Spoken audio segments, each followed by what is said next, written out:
துணிய வாஷ் பண்றதுக்கு வந்த கஷ்டம். அன்னைக்கு சண்டே. அம்மாவும் அப்பாவும் வீட்ல வேலையில பிஸியா இருந்தாங்க. பாதி தூக்கத்துல எந்திரிச்சு சிங்கி பிரஷ் பண்ணிக்கிட்டு இருந்தா. அதுக்கப்புறமா இன்னொரு பக்கம் கட்டு கையில பேட்டை வச்சுட்டு, அம்மா நான் கிரிக்கெட் விளையாட போறேன், 2 ஹவர்ஸ்க்கு அப்புறமா திரும்பி வரேன். சரி சரி, அப்ப ஹோம்வொர்க் கூட டைமுக்கு ஃபினிஷ் பண்ணிடு. ஏன்னா இன்னைக்கு சாயந்தரம் நாம பார்ட்டிக்கு போகணும். நான் என்னோட ஹோம்வொர்க்கை ஏற்கனவே முடிச்சிட்டேன் மம்மி. Very good. கட்டு வீட்ல இருந்து வெளிய போகும்போது அவனுக்கு அவன் கூட ஃப்ரெண்ட்ஸ் எல்லாருமே நின்னுட்டு இருப்பாங்க. அதுக்கப்புறம் அவங்க ரொம்ப சோகமா இருப்பாங்க. என்ன ஆச்சு பண்டி ஹரி, நீங்க ஏன் எவ்ளோ சோகமா இருக்கீங்க? இன்னைக்கு கிரவுண்ட்ல ஏதோ மேளா நடக்குதுன்னு சொல்றாங்க. அதனால நம்ம கிரிக்கெட் விளையாட முடியாது. ஆமா, நம்மளோட மேட்ச் நாம இன்னைக்கு கேன்சல் பண்ணனும். அதுக்குள்ள சிங்கி அங்க வரா. அட, ஏன் கேன்சல் பண்ணனும்? அப்பனா நம்ம வீட்லயே விளையாடலாம். ஆனா எதுவும் பிரச்சனை வந்துராத மாதிரி கொஞ்சம் மெதுவா விளையாடுங்க. அட ஆமா. கட்டு, பண்டி மற்றும் ஹரி கிரிக்கெட் விளையாட ஆரம்பிக்கிறாங்க. கட்டு பேட்டிங் பண்றான். அப்புறம் அவன் செம்மையான ஷாட்ஸ் அடிச்சுக்கிட்டு இருப்பான். சடனா ஜோஷ்ல அவன் ஒரு ஷாட்ட அடிப்பான் பாருங்க. பால் போய் வெளிய பால்கனில இருந்த துணி ஸ்டாண்ட போய் இடிச்சிடுது. அதுக்கப்புறம் ஸ்டாண்ட கீழே விழுந்து அதுல இருந்த துணி எல்லாமே பால்கனில இருந்து கீழே விழுந்துடுது. ஐயோ கட்டு, இது என்ன பண்ண? மம்மி இப்பதான் இந்த துணியெல்லாம் வாஷ் பண்ணாங்க. இப்ப மம்மி மறுபடியும் இதெல்லாம் வாஷ் பண்ணணுமா? இல்ல இல்ல, அம்மா கிட்ட இதெல்லாம் ஏதோ சொல்லாத, அப்புறமா அம்மா என்ன நல்லா திட்டுவாங்க. அட, அவங்களுக்கு சொல்லிதானே ஆகணும். இத நம்மளால க்ளீன் பண்ண முடியாது. ஏன்னா இன்னைக்கு சாயந்தரம் வர பார்ட்டிக்கு போடணும். அட, நான் நினைச்சதை விட இந்த பிரச்சனை பெரும் பிரச்சனை இருக்க போல இருக்கே. அப்பனா இத நாமளே வாஷ் பண்ணி நாமளே ட்ரை பண்ணனும் போல. சரி வா, கீழே போய் எல்லா துணியும் நாம மேல கொண்டு வரலாம்.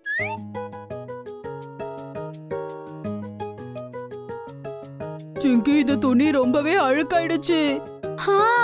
ஆனா இத வாஷ் பண்ணனும்னா இத நாம வீட்டுக்குள்ள கொண்டு போகணும். ஆனா வீட்ல மம்மி இருக்காங்க இல்லையா? ஓ நோ, இப்போ நம்ம என்ன பண்றது? गाइस, என்கிட்ட ஒரு ஐடியா இருக்கு. இரு, நான் இப்பவே வரேன் அப்படின்னு சொல்லி பண்டியோ ஹரியோ அங்கிருந்து ஓடி போறாங்க. அப்புறம் அவங்க 2 பேருமே கார்டன்ல 2 பக்கெட்ட பாக்குறாங்க. ஒன்னு yellow, அப்புறம் இன்னொன்னு ரெட். ஹரி, நான் இந்த ரெட்ல தண்ணி பிடிச்சிட்டு வரேன், நீ yellowல பிடிச்சிட்டு வா. ஆனா பானி எங்கிருந்து கிடைக்கும்? அப்படின்னு சொன்னதோ அவங்க அங்க இருந்த வாட்ச்மேனை பாக்குறாங்க. இந்த பைப்ப பாத்தியா? இந்த பைப்பை நாம இந்த டேப்ல இருந்து எடுத்து விடணும். அதுக்கப்புறம் நாம இந்த சீக்கிரமா தண்ணிய நிரப்பிக்கலாம். பண்டி சீக்கிரமா அந்த டேப்ல இருந்த பைப்பை எடுத்துடுறாரு. அப்புறம் சீக்கிரமா 2 பேரும் பக்கெட்ட நிரப்பிக்கிறாங்க. ஆனா அவங்க 2 பேரும் அந்த பக்கெட்ல தண்ணி நிரப்பி கொண்டு போகும்போது வாட்ச்மேன் அங்கிள் அவங்க முன்னாடி வந்து நின்னு பாக்குறாரு. அப்படியா? அதான் விஷயமா? சாரி அங்கிள், ரொம்ப எமர்ஜென்சி. நான் திரும்பி வந்து உங்களுக்கு எல்லாமே சொல்றேன் அப்படின்னு சொல்லி பசங்க 2 பேருமே தண்ணி எடுத்துக்கிட்டு ஓடிடுறாங்க. அப்புறம் கடைசியா அவங்க கட்டு கிட்ட அந்த தண்ணிய கொண்டு போய் வைக்கிறாங்க. அட வா பண்டி ஹரி, நீங்க 2 பேரும் நல்ல வேலையை பண்ணீங்க. டிட்டர்ஜென்ட்க்கு என்ன பண்றது? டிட்டர்ஜென்ட் வேலையை பண்ண போது இந்த பேப்பர் சோப் பாக்கெட் நான் எப்பவுமே இதை என் கூடவே வச்சுக்குவேன். அப்படின்னு சொல்லி பசங்க 4 பேரும் சேர்ந்து அந்த துணிய வாஷ் பண்ண ஆரம்பிக்கிறாங்க. அதுக்கப்புறமா ஹரியோட பேப்பர் சோப் ரொம்பவே நல்லா இருந்தது. அதுக்கப்புறம் ரொம்ப கிளீனாவே அவங்க வாஷ் பண்ணிருப்பாங்க. சரி வாங்க போலாம். இப்ப இத காய வைக்கிறதுக்கு ஸ்டாண்ட்ல போய் காய போட்டுடலாம். சிங்கி அப்படி சொன்னாலோ இல்லையோ, உடனே அப்படி ஆகாயமே மாறிடுது. மழை வர மாதிரி ஆயிடுது. ஓ நோ, சிங்கி இப்ப என்ன பண்றது? இங்க பாரு, மழை வர மாதிரி ஆயிடுச்சு. டென்ஷன் படாதீங்க. துணி காயறதுக்கு வெயில் இல்லனா காத்த வச்சு நாம காய வச்சுக்கலாம். எனக்கு எதுவும் புரியல. துணியை எடுத்துக்கிட்டு இப்ப எங்க வீட்டுக்கு போலாம், அப்புறம் உங்களுக்கே எல்லாம் புரியும். கொஞ்ச நேரத்திலேயே எல்லாருமே ஹரியோட வீட்டுக்கு போறாங்க. துணி காயறதுக்காக பசங்க அங்க இருந்த சேர்ஸ் மேலேயே அவங்க துணிய காய போட்டுடுறாங்க. அதுக்கப்புறமா ஹரி அங்க இருந்த ஃபேனை ஆன் பண்ணிடுறான். அதுக்கப்புறம் அங்க இருந்த கட்டுக்கு அப்பதான் கொஞ்சம் சந்தோஷமா இருக்கு. அட வா ஹரி, இந்த ஐடியா நிஜமாலே ரொம்ப நல்லா இருக்கு.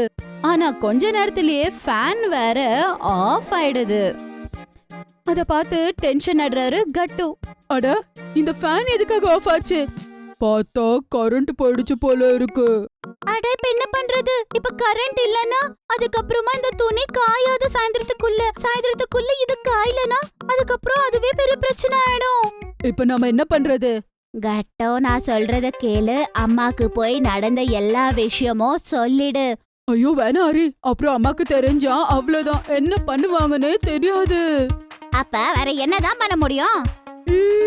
கைஸ், ஒரு விஷயம் சொல்லுங்க, நீங்க கிரவுண்ட்ல கிரிக்கெட் ஆடுறதுக்கு எதுக்கு போல?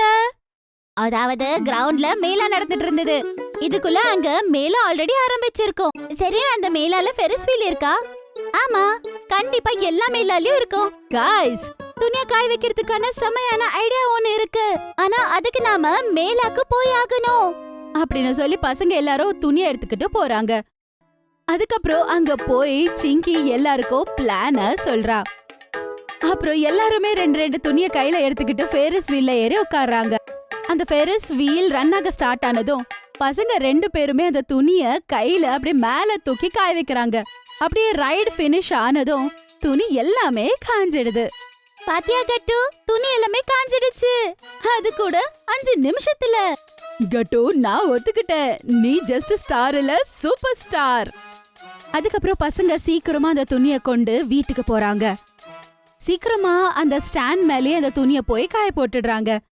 கொஞ்ச நேரத்துல மம்மி துணி எடுக்கலான்னு சொல்லி வெளியே வராங்க. அப்புறம் பார்த்தா துணி ரொம்பவே நல்லா காஞ்சிருக்கும்.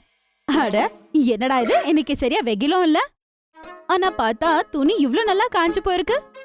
சொல்லு கட்டு, மம்மி ஏதோ சொல்ல மாட்டாங்க, நீ தைரியமா சொல்லு. அக்கா, பக்கா.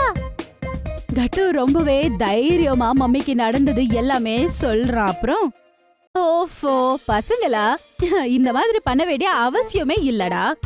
கட்டு, என்ன நடந்திருக்க போது அவ்வளவு பெருசா? நாம பார்ட்டிக்கு வேற ட்ரெஸ் போட்டு போயிருக்க போறோம். அதனால இனிமே இந்த மாதிரி ஏதாவது நடந்தா வந்து மம்மி கிட்ட தைரியமா சொல்லணும், புரிஞ்சுதா?